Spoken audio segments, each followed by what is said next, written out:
Chapter 6. Return to Madras. By the beginning of December 1989, Dick had made arrangements to return to Madras.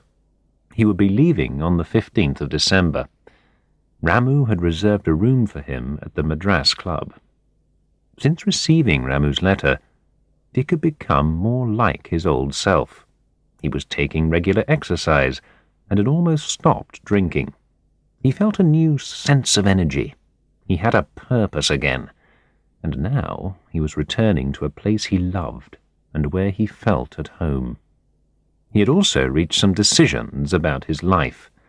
On the evening before he left, he called Sally to tell her that he had seen a lawyer about their divorce. The conversation was civilized and polite, but distant. Both of them knew that their relationship was over forever, but neither could quite believe it. He explained the financial arrangements he had made and told her he would be away in India for a month or two. She did not ask him why he was going.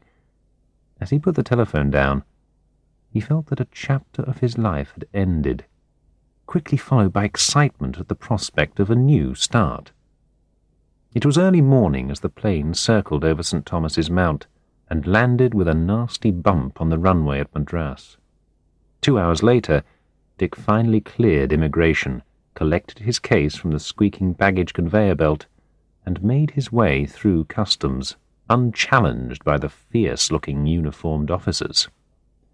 Outside, the sun was up, and as he passed from the air-conditioned cool of the baggage hall into the sunlight, he was met by a wave of steamy heat, pungent with the first smell of India, a mixture of spices and diesel fumes.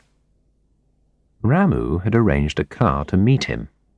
Fighting his way through the crowd of beggars and boys trying to grab his suitcase from him, Dick climbed into the back of the battered old ambassador.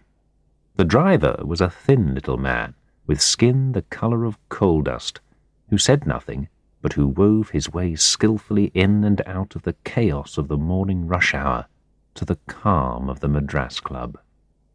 Dick was pleased to find a note from Paul Fernando, the Anglo-Indian manager of the club, inviting him for an evening pre-dinner drink. Courtesy was not yet dead, at least not in southern India. His room, in the guest wing, was spacious, with a high ceiling, a large ceiling fan which swooped through the sticky air, slicing it into cooler segments, a bed fitted with a mosquito net, and an antique writing desk. The bathroom was almost as large as the bedroom, old-fashioned, but with a shower which worked. The rooms had all the luxury of simplicity. After a lengthy shower, he called room service for a cold beer and sat with it on the balcony looking towards the Adyar River. There were magnificent tamarinds and rain trees, umbrellas of shade for the green parakeets, doves and miners. The club was an 18th-century building, formerly the residence of the Anglican Bishop of Madras. It was a splendid white building, with a dome and large columns at the entrance. It overlooked the Adyar River, which was an impressive view, provided it was seen from a distance. Seen closer up, it was a sluggish channel of evil-smelling, black, polluted water, an ecological disaster. After lunch, he called some of his closer friends, in particular Ramu and Suresh. They agreed to meet at the Raintree restaurant in the Connemara Hotel the following evening. The Connemara was one of the oldest hotels in the city. The Raintree restaurant was tucked away in a garden area at the rear of the main hotel. It served Chettiar food, spicy but sophisticated, a complex range of flavors which exploded in the mouth one after the other. Ramu and Suresh were waiting for him in the lobby. When they reached the table, he found Lalita and Nirupama too. A nice surprise. Conversation, most of it about the most recent gossip and scandal, got underway immediately. Nosher Batliwala had been discovered in the bed of the American Consul General's wife. Nikki Patel was having a homosexual affair with the son of a state minister. The daughter of a leading doctor had run off, temporarily, with a press photographer. There was no lack of material. Over coffee, conversation turned to the Vishwanathans. They went back over the long history of their misdeeds. How Vish had been involved in a bank fraud case way back in 1970, and how Keith Lennox had given evidence for him in court, and how Vish had been let off. How he had organized alcohol smuggling in the early 1980s, before Dick had arrived. How he had repeatedly cheated the company over the resale of air conditioners and other surplus equipment.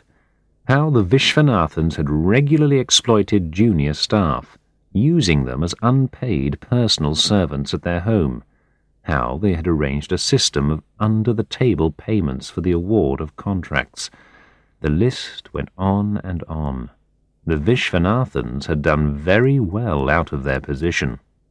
But questions still needed to be answered. How had they got away with it for such a long period? And why should they have been considered dangerous to the company? It made no sense. Surely it should have been easy just to get rid of them. Why had no one done it? One new thing which Dick learned was that Molly had been away for a year in the UK in 1970. This was very unusual, and no one knew why she had been given permission to go. Immediately after her return, she and Vish had announced the date of their marriage. It had attracted attention at the time because Vish was a Hindu Brahmin and Molly a Keralite Christian, and the fact that they had hardly known each other before Molly went away so suddenly in 1970. They never had any children. Dick also wanted to find out what had happened to Nagarajan. Nagarajan had been in charge of accounts at Tracton when Dick left.